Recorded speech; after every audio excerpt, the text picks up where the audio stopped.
In my almost 40 years of ordained ministry, I have never repeated a sermon twice. And perhaps that is because before I entered the ministry, I was an artist, a painter. And each created piece is unique and should remain that way. Those of you visiting from Advent, and there's a fair number here this morning, I can see, will hear some very familiar words in my message because in 2014, I also spoke about John Lennon's song, Imagine. And since that time, I've come to realize that it has become my statement of faith and so appropriate to share today, I think. And finally, to my Unitarian sisters and brothers, a quick story from the past that connects me to your community in ways that I never would have imagined.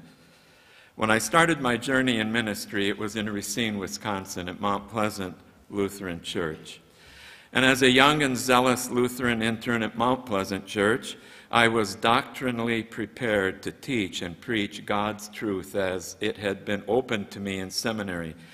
And on one occasion, students from other churches in Racine came to visit all the other churches so they could learn about the various denominations. And I was charged with the responsibility to explain what our faith means. And holding a chalice of wine and a paten of bread, I explained what the Eucharist was, what the Holy Supper was. And a little boy asked, "What does that all mean?"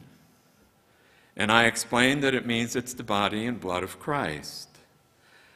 Another little boy in front of me looked really confused and raising his hand said, "That's not what Pastor Larson at the Unitarian Church said." "Oh, really?" I responded. "What did Pastor Larson say?" "He said it means whatever you want it to mean." And this young seminarian was shocked to the core. I've told Tony since, because we reunited here after 39 and a half years, I told Tony that his theological positioning that shocked me so much probably also saved me subconsciously or unconsciously from sinking into orthodoxy, where I might have been trapped and unable to really live my spirit as God has given it to me. So I'm very grateful to Tony and the Unitarian community for keeping me on track. In an interview, John Lennon was asked why he wrote this song, because it's so different from his often whimsical pop culture songs that the Beatles performed. And this is what he answered, and I quote, "It is the concept of positive prayer. If you can imagine a world at peace with no denominations of religion, not without religion, but without this my God is bigger than your God thing, then it can be true." The World Church called me once and asked, "Can we use the lyrics to Imagine and just change it to Imagine one religion?" That showed me they did not understand at all. It would defeat the whole purpose of the song, the whole idea. End quote. Imagination, a twin to the Einstein quote that is on our worship bulletin today, is another, also by the same great thinker. And he wrote, "Imagination is more important than knowledge, for knowledge is limited to all we know now and understand, while imagination embraces the entire world, all there ever will be to know and understand." End of quote. And on reflection, I realized that virtually every human, cultural, scientific, medical, social advancement has come about only because someone dared to dream big, someone dared to imagine. We now know that it had always been possible, for instance, for humans to fly, crazy as that sounds. Leonardo da Vinci's visionary concepts and drawings show us that. But flying became probable when brothers Orville and Wilbur Wright imagined what could happen at Kitty Hawk. The automobile that changed the world and revolutionized the way that we live and move was already imagined by Da Vinci also at the same time. And what made it possible and then probable is when Nicolas Joseph Cugnot imagined and built the first steam-powered automobile in 1768. First automobile. And speaking of cars, one of the more radical concepts being tried for green energy is hydrogen-powered cars, no emissions. Many are already on the road today. But did you know that this possibility became a probability when long ago Francois Isaac Rivaz imagined and designed the first automobile powered by hydrogen in 1807? All of these things were imagined by someone. And if you are my age or older, you will remember something called the rotary dial telephone. Remember that thing? Where your finger sometimes got stuck as you were dialing the phone? You could get your phone call through if one of the 3 or more party line neighbors were not already talking on the phone. In 1992, someone at IBM imagined a cordless smartphone, and they called it Simon. I think 50,000 only were sold. They were big and clunky and heavy, and their price when they were introduced in 1994, using today's dollars, was $1,859.92. And they were big, really big. And now, a mere 24 years later, our tiny phones are really computers and connect us to the entire world. That's the power of imagine. And I, like many of you, have heard John Lennon's song many times. But it was while taking my daily walk that this song suddenly began playing in my mind, as songs sometimes do, over and over again. And I was suddenly astonished at how it parallels so perfectly the very heart and substance of what I have come to believe is the message of Rabbi Jesus, a Jewish rabbi in whose name we created a church and the Holy Roman Empire. What is called the gospel, the good news that Rabbi Jesus brings to a fearful and suffering world, but not the Holy Roman Empire. I think the words of this song spoke to me as an awakening moment that kind of brought me full circle from where I started as a child to where I am today after almost 40 years of teaching and preaching what I believe is the foundational truth of the Christian scriptures. But the religion of Jesus and the religious practices of his religion that led to what we call the Christian church or the New Testament, there's a big divide between these two. Because his religion of the day was fracturing and dividing the people rather than uniting them. And here are some examples from what is called Woes to the Scribes and Pharisees that appears in all 3 of the synoptic Gospels, Mark, Matthew, and Luke. If something that I remember being taught, if something appears, the same story in all 3 of those Gospels, please pay attention, it's important. These are the words that Jesus speaks. Woe to you, scribes and Pharisees, you hypocrites!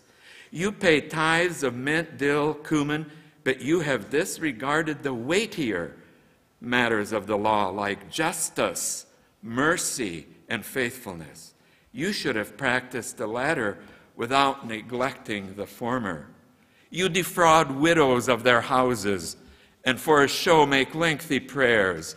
These men will receive greater condemnation. Blind Pharisees, first clean the inside of the cup and dish, so that the outside may become clean as well. Woe to you, scribes and Pharisees, you hypocrites! You are like whitewashed tombs, which look beautiful on the outside, but on the inside are full of dead men's bones. Those are pretty strong words coming from the Prince of Peace. And it is very clear that they capture what the problem was in his day. We also said the same words at the lighting of the chalice. We all have two religions, whatever they might be. The religion we talk about and the religion that we live. It is our task to make the difference between these two as small as possible. That's the heart of the message of Jesus, the Jewish rabbi. Jesus spoke to the people in a language that was familiar to them. And the only people who got upset, even outraged, were those who were already in the religious establishment. Most especially because he said that God's love is unconditional. And God's love is for everyone, no exceptions. John Lennon begins, imagine there's no heaven. It's easy if you try. No hell below us, above us only sky. Imagine all the people living for today. And I have been able to not only imagine through my years of ministry and study of the Scriptures that neither heaven nor hell is an actual place that we travel to or people go after they die for punishment or reward. That may sound strange coming from a pastor, but let me explain. The word heaven appears in the Jewish Bible that we call the Old Testament over 600 times.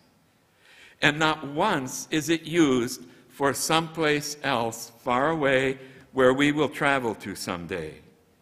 But it always refers to the atmosphere, to the sky, to the wonder of what we experience every day, the clouds that are formed in the sky, the cosmos.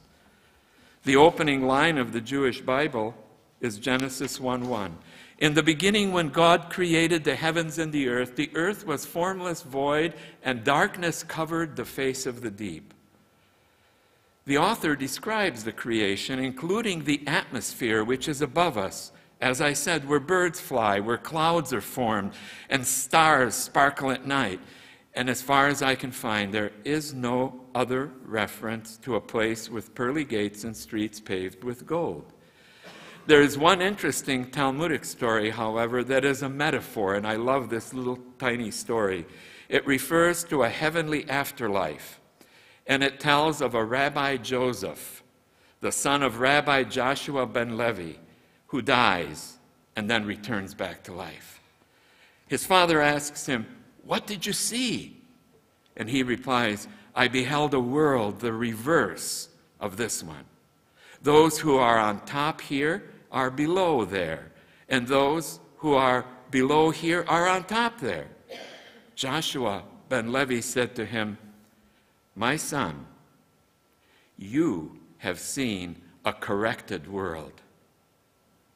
That should sound familiar to you if you have any Christian background, because Jesus said exactly that when he said, "The last shall be first, and the first shall be last. And the only way you can get something is by giving it," and so on. That's what he was talking about in his Sermon on the Mount, because it was about perfect, just, and humane world, the kingdom of heaven, here, now. And the kingdom of heaven that he spoke about was to be implemented here and now, as you heard in these beautiful testimonies, the thank yous to people who gave themselves so that someone else can be healed and helped. I always pondered that phrase where Jesus says you have to die in order to live. And I thought that doesn't make any sense. But now I understand. All of these testimonies were about that, because the only thing that you and I have is our time. And when we give it away, it doesn't come back to us. It's a form of dying. We have only so many precious moments, and that's the beauty of the message of Jesus in that regard. He also spoke about the heavenly kingdom is like a mustard seed, the most common plant that grew everywhere in what is now Israel. So if you look for God, look in the commonplace. Look in each other. Look in your homes and your families. He said, the kingdom of heaven is like yeast that causes dough to rise. It is like a treasure found in a field. It is humble like a child. The list goes on and on. But something you experience in daily life is what the kingdom of heaven is about. And as far as hell is concerned, the Jews had no concept of hell. Remember, Jesus was a Jewish rabbi, and he knew his religion well. They had no concept of hell, but they spoke of Sheol, which is a shadow world where people go when they die, the place of the dead. The New Testament Greek word for the English hell that we use is Gehenna. And I was startled, astonished, and thankful to find that Gehenna is an actual place, this place we call hell. But it's found in Jerusalem, in the valley, because Jerusalem is built on a V-shaped valley. And in that valley, they would toss all their refuse and garbage. There were no garbage collectors. Everything went down there, and it burned all the time. Jesus was speaking about Gehenna when he spoke of hell. And we can thank Dante, if this all confuses you, and his classic Divine Comedy for the most common depiction of what hell is. Dante's hell or inferno has 9 levels or circles, depending upon the seriousness of the sin or offense that a person has committed. And he even names famous people that are in those various levels. It's an interesting read if you ever have the time. And I'll always remember when I first came to Milwaukee and was engaged in ministry, still at that time at the Latvian church and later to another church in Wauwatosa, we had a meeting about, this was early on when gay and lesbian people were talked about, and are they welcome in your church, are they not? And I went to a conference to discuss this, and we were met by protesters outside. It was at Cross Lutheran Church in Milwaukee, if you're familiar with the place. And we were virtually assaulted by a group of people, Christians, that told us that we were all going to go to hell. And the pastor of that church, another minister waving his Bible, ran up and said, "And you, sir, will go to the hottest level of hell." And he said, "Well, how many levels are there?" He hadn't read Dante. Imagine there's no countries. It isn't hard to do. Nothing to kill or die for, and no religion, too. Imagine all the people living life in peace. Imagine. Even a very light reading of world history will reveal to you that virtually every war has been fought because of religion or property, and most often both.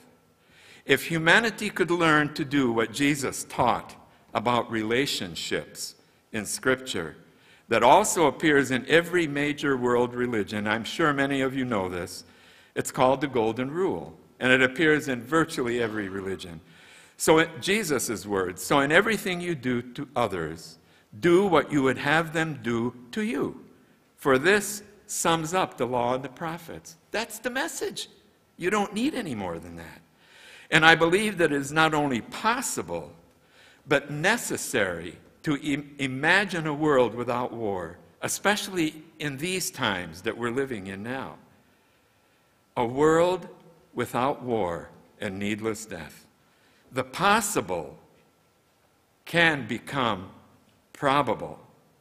You may say that I'm a dreamer, but I'm not the only one. I hope someday you'll join us and the world will be as one. We know from the Bible that even the warlike people that were the ancient Hebrews imagined long ago and then wrote it down that peace among the nations was something to strive for, always. In the Old Testament books of Isaiah, Joel, and Micah, the same words echo across the ages. And I quote, God will judge between many peoples and will settle disputes for strong nations far and wide.